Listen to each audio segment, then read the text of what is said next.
Hello అండి అందరికీ welcome to my channel. కళల్లో కళ ఉంటే కష్టాలు ఎన్ని వచ్చినా ఆ కళల్ని నిజం చేసుకుంటాం. సాధారణ కుటుంబంలో పుట్టి ప్రపంచవ్యాప్తంగా గొప్ప గొప్ప శాస్త్రవేత్తల్లో భారత మిసైల్ మ్యాన్గా పేరు తెచ్చుకున్న ఏపీజే అబ్దుల్ కలాం గారి గురించి తెలుసుకుందాం. అబ్దుల్ కలాం గారు 1931 అక్టోబర్ 15న తమిళనాడులోని రామేశ్వరంలో ఒక సాధారణ కుటుంబంలో జన్మించారు. ఆయన తండ్రి ఒక పడవ యజమాని, తల్లి గృహిణి. కుటుంబం చాలా సాదాసీదాగా ఉండేది. ఒక మధ్యతరగతి కుటుంబం. కానీ ఆయనకు చిన్నప్పటి నుంచి చాలా కలలు ఉండేవి. విమానాలన్నా, ఆకాశాలన్నా, చదువు అన్నా చాలా ఇంట్రెస్ట్ ఉండేది.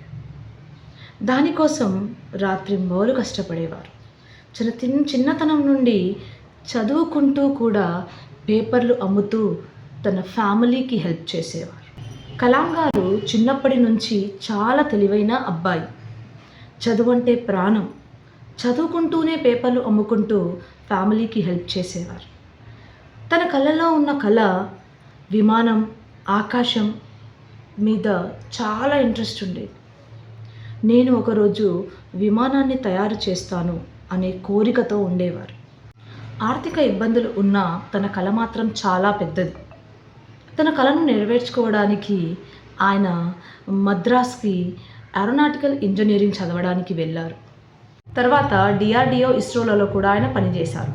విజయవంతమైన రాకెట్ లాంచింగ్లలో పనిచేస్తూ భారతదేశ మిసైల్ మ్యాన్గా పేరు పొందారు. 2002లో ఆయన భారతదేశ ప్రెసిడెంట్గా ఎన్నికయ్యారు. ఆయన తనకు ఎప్పుడైతే టైం దొరుకుతుందో అప్పుడు ఆయన విద్యార్థులతో మాట్లాడడం, పిల్లలను మోటివేట్ చేయడంలో చాలా ఇంట్రెస్టెడ్గా ఉండేవారు. ఆయన ఎప్పుడు పిల్లలతో మాట్లాడినప్పుడు మీ కళను నెరవేర్చుకోవడానికి మీరు ఎలా ప్రయత్నిస్తే బాగుండేది అని చెప్పడంలో చాలా ఇంట్రెస్టెడ్గా ఉండేవారు. ఆయన స్టోరీని బట్టి మనకేమర్థమవుతుంది? అబ్దుల్ కలాం గారు ఎప్పుడూ ఒక మాట చెప్తూ ఉండేవారు.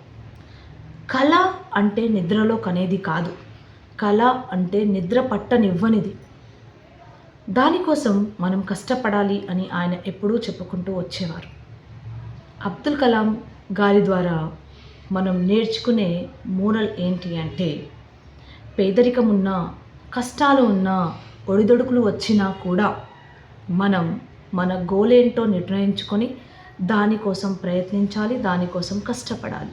మనం ఎప్పుడైతే కష్టపడతామో అప్పుడే మన కలల్ని నిజం చేసుకుంటాం అని అబ్దుల్ కలాం స్టోరీ ద్వారా మనం తెలుసుకోవచ్చు. ఐ హోప్ నా మాటల్ని మీరు అర్థం చేసుకుంటున్నారని అనుకుంటున్నాను.